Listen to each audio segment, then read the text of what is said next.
We have a wonderful musical guest this morning who's going to sing for us. So I'm going to allow a lot of time for him, and I'm going to give you a brief and pithy opening treatment. I am. You ready? Here's the treatment. Let's focus on this idea. Let me announce it in the first person, and each of you accept it silently for yourself, about yourself, and unto yourself. Also in the first person. If God is good, I must be wonderful. If God is perfect intelligence, I must be wise. If God is perfect love, I must be loving, lovable, and fully entitled to the fullness of my being. Because I am a center of divine operation, and a channel for the flow of the life of God into the world of mankind. I am born to succeed, to thrive, to prosper, to love greatly, and be loved well. I turn entirely away from any idea that defines me in any lesser way, and I turn away from any belief that there is anything in this world done to me, by me, or on behalf of me that reduces my perfect beingness and my perfect purpose. All the great goodness I hear about God is the goodness of my being, because I come from this creative intelligence. I am filled with this creative life, and I am intended to live in every kind of goodness. The power that made it so dwells within me, moves throughout me, and works on my behalf to let it be so. I agree with this, and I work on my behalf to let it be so as well. And it is so, and so it is. All right. Well, today we conclude our February Sunday series on love with a talk called Love Me or Leave Me Alone. Now, this series on love has been a very popular series. Love always draws attention because everyone knows love is good, and everyone wants as much love as possible. Everybody loves to be loved, and everybody would love to be thought of as a lovely person. So much so that we sometimes do all sorts of peculiar things to make ourselves appear more lovable and loving than we know ourselves to be. More lovable and more loving than we really feel like we are, or that we really feel like being. And love can become a strain and a pain. And it can make us secretly guilty and ashamed to realize that with us, a lot of it's an act. Now, let's get something perfectly clear to begin with. Here's what it is. You and I can't love everyone. Forget it.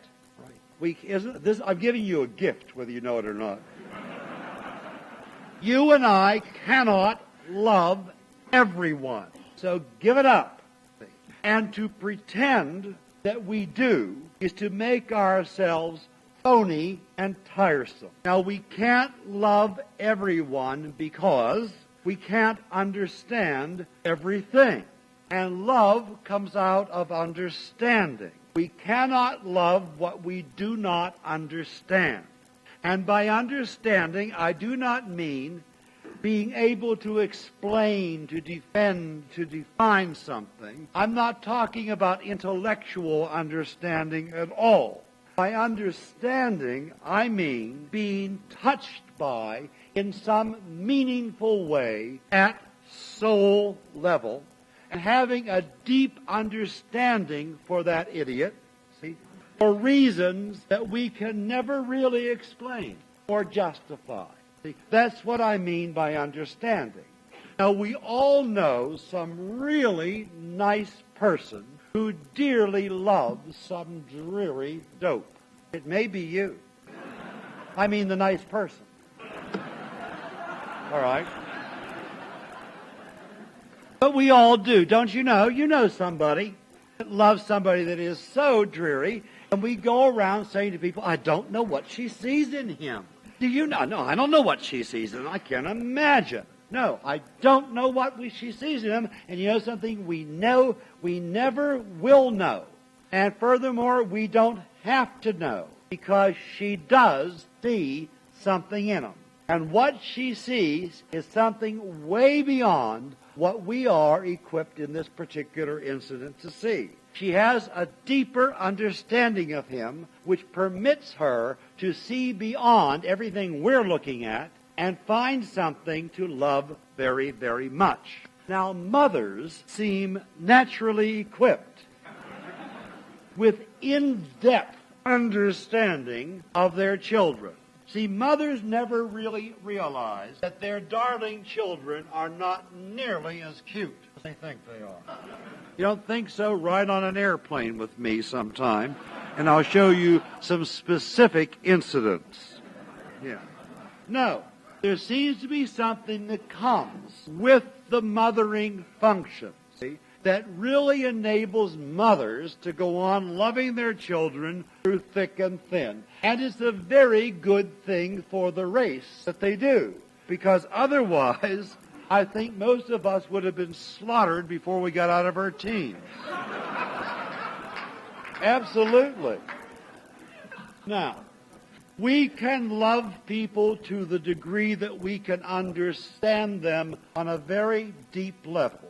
And since we will never be totally intelligent people on a personal level in this life, many, many people will always exist beyond our understanding for many, many reasons.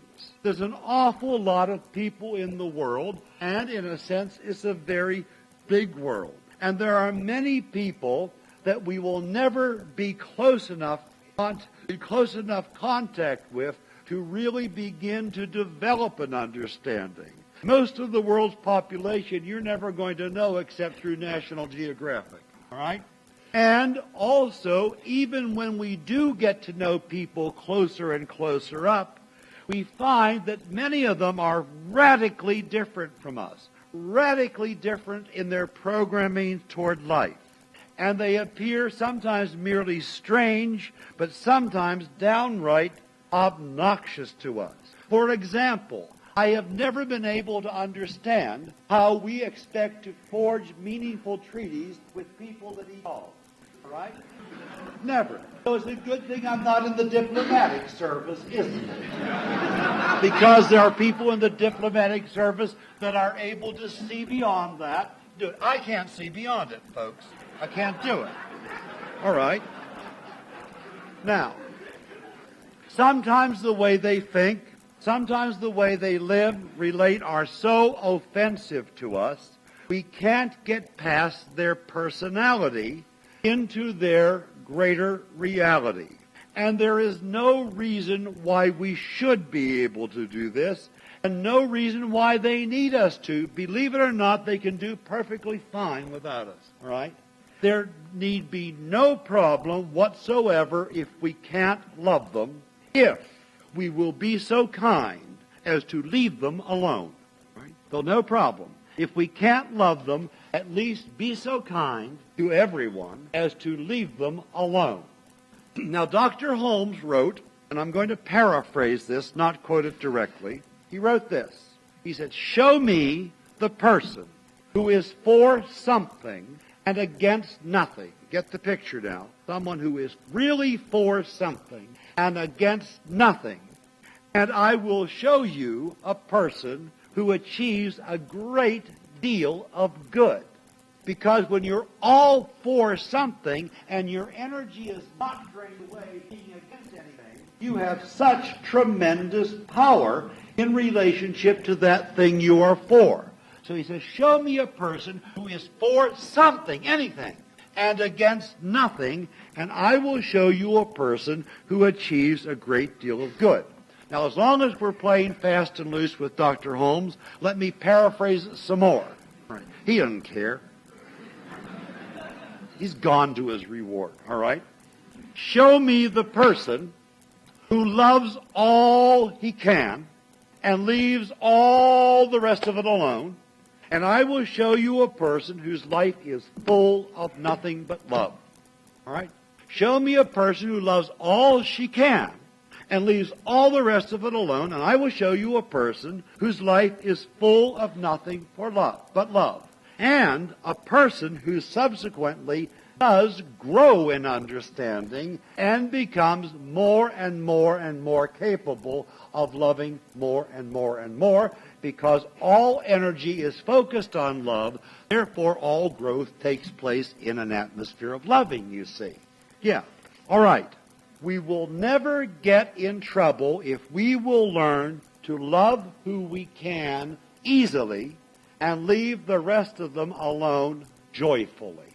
Now, the two key words are easily and joyfully, which means love those we can easily. I mean, not forcing ourselves to do it or not letting them force themselves upon us. Let it be easy to do or don't do it.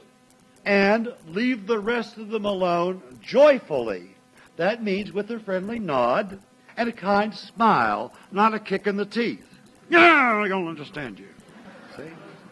Now, if you can't love them, it doesn't mean they're wrong.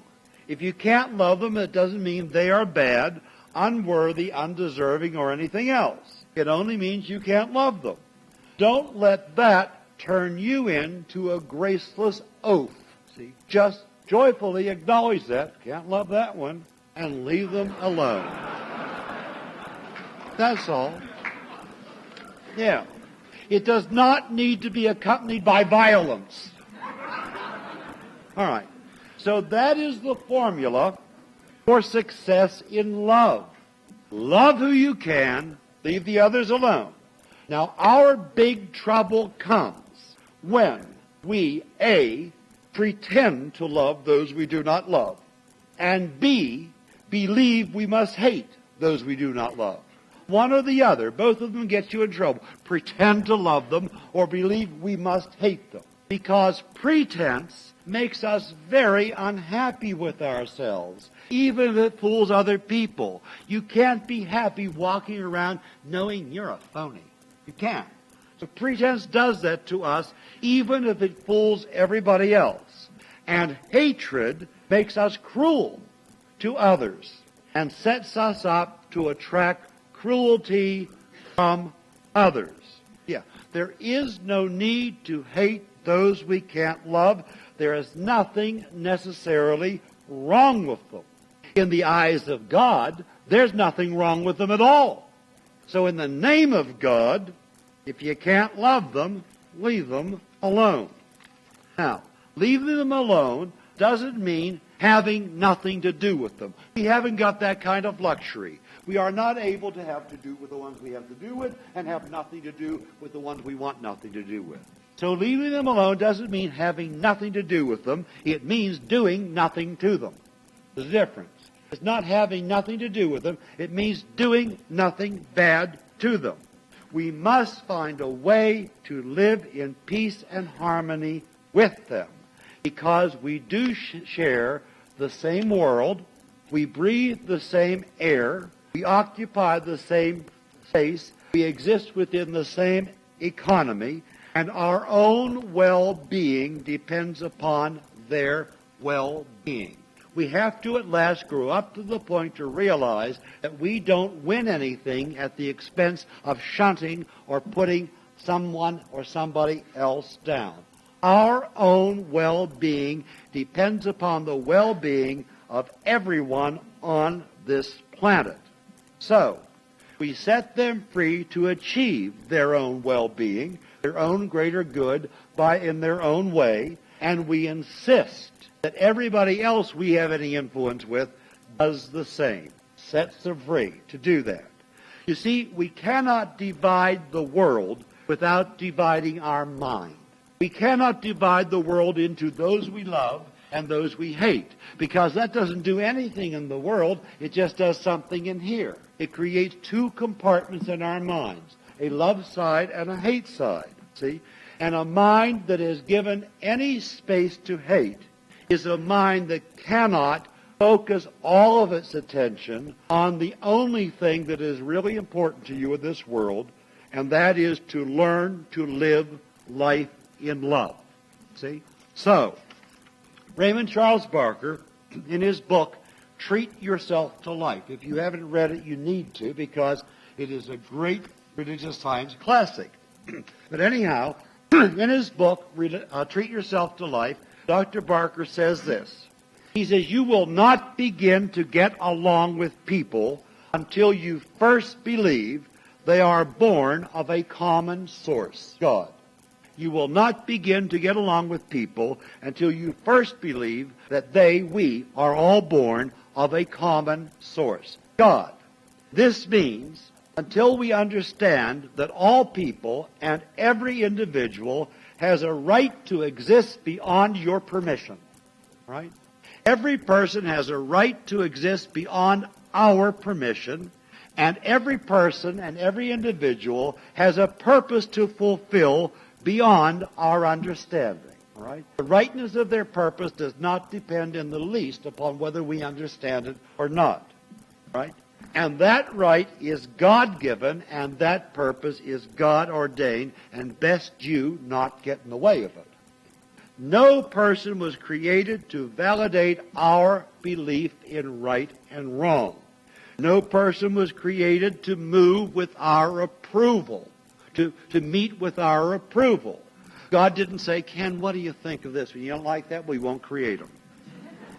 You disapprove of this, darling, then he shan't be. No. No person was ever created to meet with our approval. Every person was created to go his own way, do his own thing, take his own lumps, and claim his own good. Every person was created to go her own way, do her own thing, take her own lumps, and claim her own good. Now, when we discover that people in the process of doing this are going our way, that's perfectly lovely. We can love them, we can appreciate because they're going our way, see? When they are not, by all that is holy, we need to leave them the hell alone. Now, you know, as the human mind expands, and it is expanding, the world in which we live contracts. I'll say it again. As people are getting smarter, the world is getting closer, contracts. As we get smarter, we find ways to move about more liberally. We find ways to show up in more places, and other people find ways to show up in our space. And we are also, as we get smarter, developing our communication systems so that we see more of on film, read more of on the printed page, all sorts of people who one day would only have been rumors to us. So we are more and more and more exposed to each other, exposed to the kind of people our grandparents never even thought of. People who arouse our suspicions, people who arouse our fears, people who even arouse our righteous indignation. Oh, and that's dangerous to get your righteous indignation up. It's almost as dangerous as your wrongtious indignation. And every day we are exposed to people who dare to look different, to talk different, to live different, to love different. People who do not hold the same things dear that we hold dear. People who place no importance at all on things that we have always believed to be fundamentally vital. People who are passionately committed to things that we regard as absolute nonsense. They do what? They go where? How many days a week do they face Mecca? Are you crazy?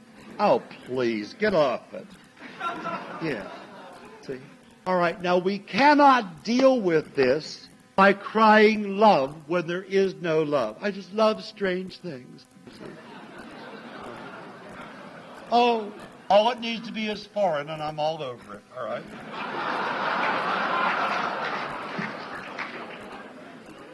All right? We can't deal with this by crying love where there is no love, and we can't deal with it by stomping on them just because they find them unlovely. Now, people will say, oh, yes, dear, but we should try. We should try to love them all. Oh, fine. Don't try too hard or for too long. It'll make you nervous. It will make you very, very cranky, and you'll probably take it out on me. That's why they say you always hurt the one you love. Yeah. Yes, you do. You always come home and hurt the one you love, but you got to be out there trying to love the ones you can stand.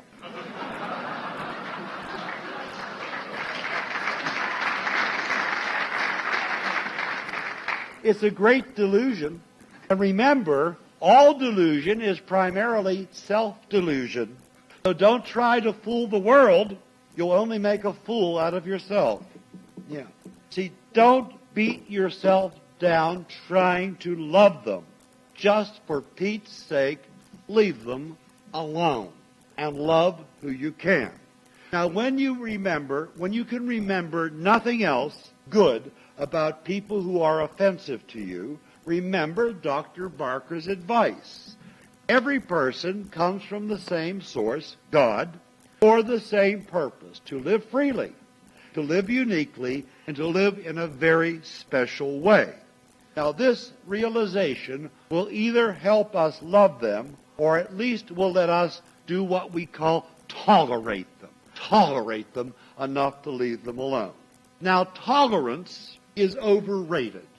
Tolerance is no substitute for love, but it is a wonderful alternative to hate. See? No substitute for love, but it is a wonderful substitute for hate.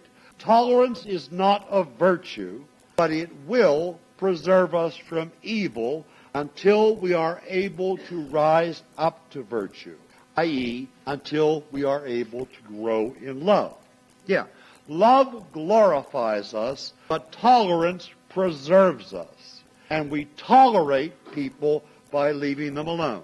Now, leaving them alone doesn't mean snubbing them, doesn't mean being snotty towards them, doesn't mean segregating them, isolating them, doesn't mean being rude or discourteous to them, and doesn't mean not helping them as much as human decency indicates we should help them. What it means is stop trying to make yourself agreeable to them or to make them agreeable to you, and stop trying to convince them that you understand them, because you don't. And there's no reason why you should, and they know it, and they don't need you to. They were doing just fine without your precious understanding. Now, it would be nice if you understood them, but if you don't, see? And believe it or not, they can do just fine without that. Yeah, they can do just fine without that. So, don't do that. Just be polite. Just nod. Just smile. Give them their space. And above all, mind your own business. Now, I've often said that I think that at this point in time, we need to rewrite the 10 Commandments. Since no one has ever obeyed them anyhow, maybe it's time to take a new approach. And in the light of more positive, affirmative spiritual thought, maybe we should change them from telling people what they shouldn't do to something that tells people what they should do in order to achieve happiness. Instead of telling them what they shouldn't do to escape sin, let's tell them what they should do to escape happiness, to achieve happiness. And I think if we ever did that, the very first commandment should be, mind your own business.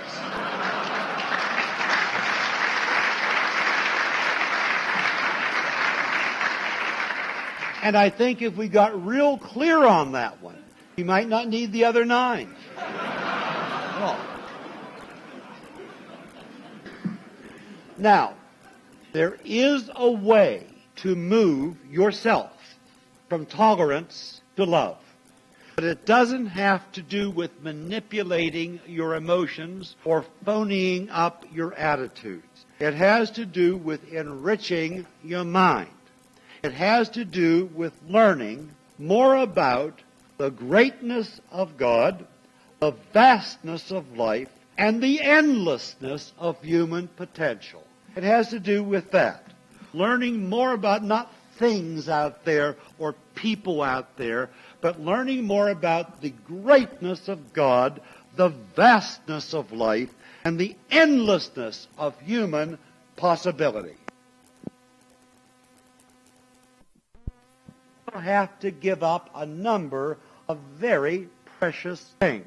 One thing we shall have to give up are many attitudes that we have held dear for many years, that our families have taught us for us.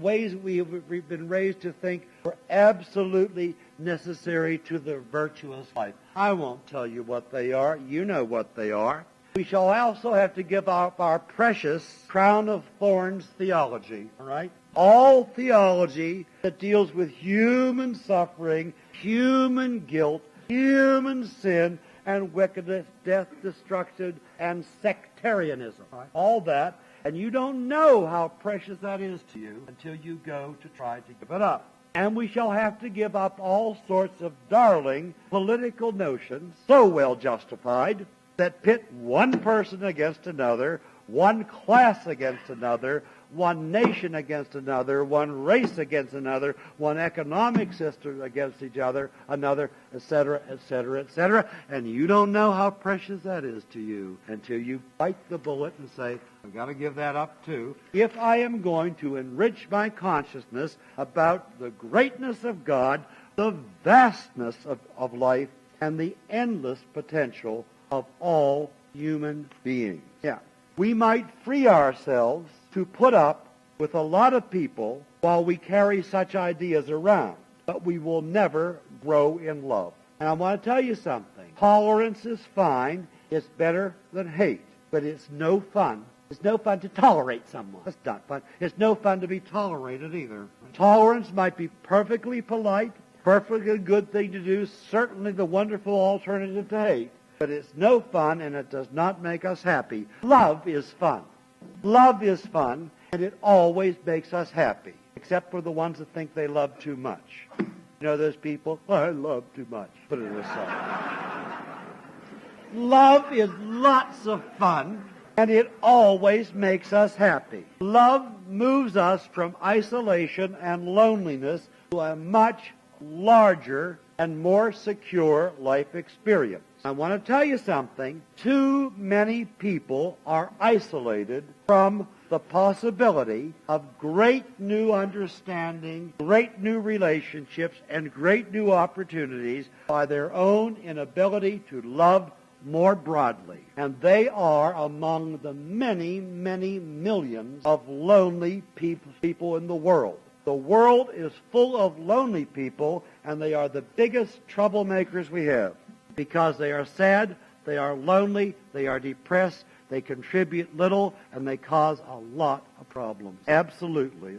Oh, but they're so lonely. Yes, they are. They're also useless. That's right. I first came to religious science because I was lonely. I was so lonely and isolated. And I thought, I will go there, and then I will not be lonely and isolated anymore. And I, on the first or second day, was in my loneliness and isolation, I was abruptly confronted by a statement by Raymond Charles Barker made right in my face. Not to me, it was quite rhetorical. He said in the course of giving a talk, lonely people are a drug on today's market. Oh, God. Yeah. He said that to me, and I was so lonely. Lonely people are a drug on today's market. That's right. Don't expect the world to rise up and love you because you are lonely. There are too many out there like you, and you do not compel much interest or much devotion. Oh, and people will say, oh, how cruel to say that to a poor, lonely person. But it's not cruel, it's just painful. It's not cruel, it's just painful. That's right. The truth is never cruel, but it can be rather painful as long as we resist it. See, what is really cruel is to permit anyone to sit through life lonely and isolated while there is a whole world of love around them, looking for somewhere to do its thing and looking for someone to let it happen through. That's cruel. To let that go uncorrected and unchallenged. So, if you are not getting loved properly, it is because you have never learned to give love generously. And there is no other reason. None. Not your height, not your weight, not your teeth, not your eyes, not your hair, nothing. No. There are people of your height, your weight, your teeth, your eyes, hair, that are just loved beautifully. No matter what that height, weight, teeth, hair, all that stuff is about. Old Irish aunt of mine made a wonderful metaphysical observation that holds up absolutely true. For every pot, there's a lid.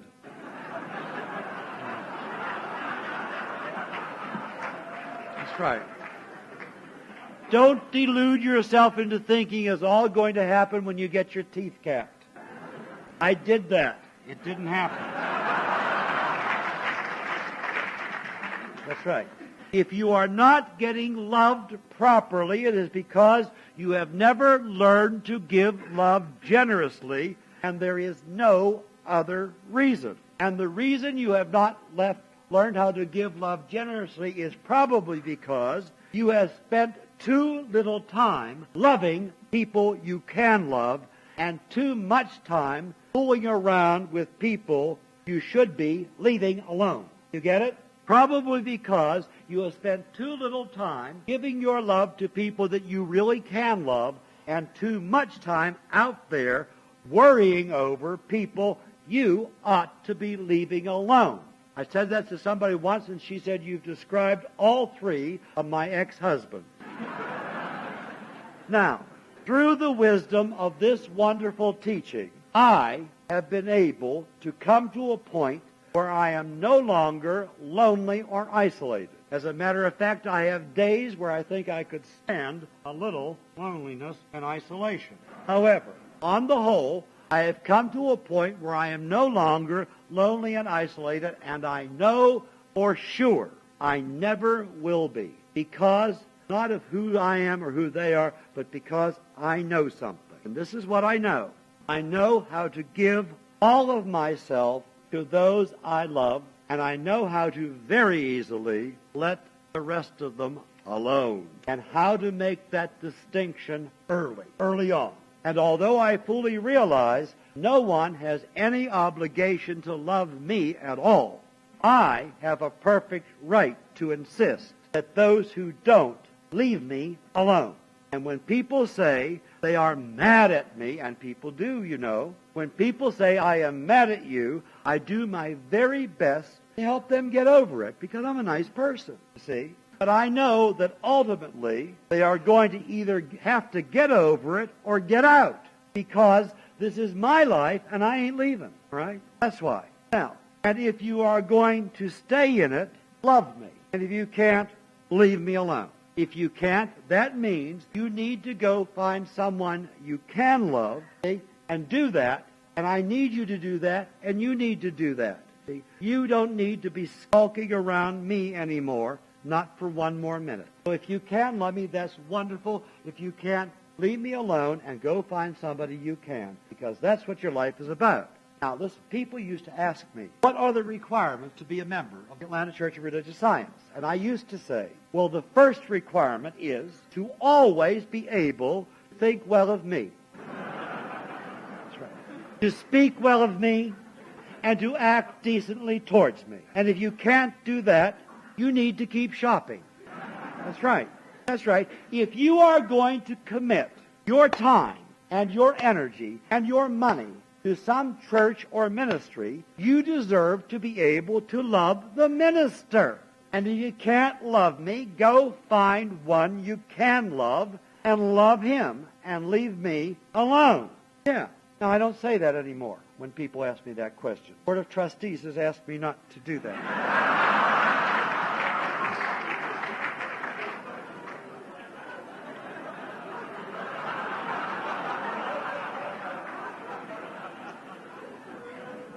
It is a good lesson, don't you think?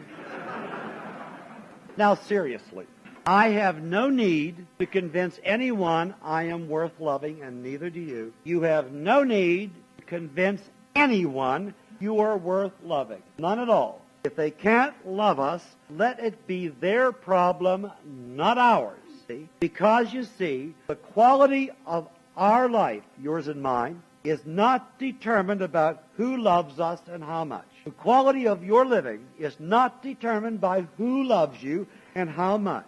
The quality of your life is determined by how much you are able to love and how much love you are doing in the course of any 24-hour day. That's what determines the quality of your life. Not who is loving you and how much, but how much you are doing it as time goes on.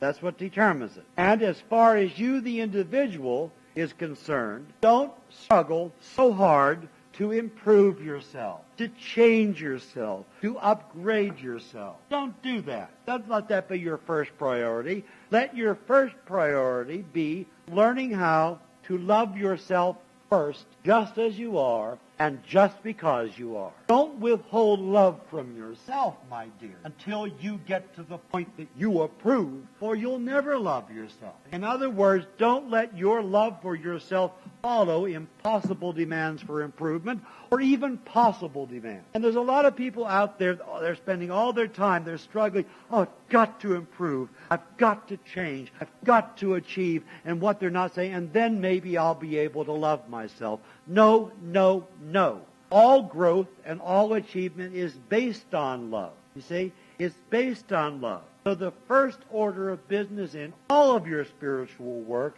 is learning how to love yourself as yourself, just as you are, just because you are. Because no change for the better is possible without self-love preceding it. Love yourself and leave your faults and your fears and your deficiencies alone. See? Love yourself and leave your faults and your fears and your deficiencies alone. Don't talk about them. You don't have to talk about them. That's what your family's for. Yes. Pittsburgh, Pennsylvania is abuzz over me. I don't have to deal with that at all. Sure. No. They say, oh, but we must talk about it. No, you mustn't talk about it. It's been said. It's been done. Get over it and talk about something else. Yeah, that's right. You know, no one ever suffered because his opinion of himself was too good. Never. No one ever suffered because her opinion of herself was too good. It is people who think poorly of themselves who have no love to give and no love to get. And what they do get is more of the loneliness and misery that keeps them from loving themselves to begin with. And these are the people who turn in to the wives that get abandoned, to the husbands that get despised, to the parents that get neglected, to the friends that get betrayed. That's right. That's where those people come from. Because like does attract like, and misery really does love company. All right. You and I can't love everyone because we can't understand everything. And we can only love that which makes sense to our heart. So the purpose of life is to love who we can and leave the others alone. And to insist that the people who want to be in our lives do likewise. To insist that the people who want to be in our lives extend to us that same standard of behavior. If we do this, we will be living only in love, acting only from love, and growing only in love, and in all those things that we like that go with love. Peace, health, prosperity, all of that goes with love, and all of it follows love. All right. This is the kind of life we seek. This is the kind of love we are made for, and this is the kind of life we shall have. Because it's wonderful, and for you. And so it is. Thank you. Thank you. Thank you very much.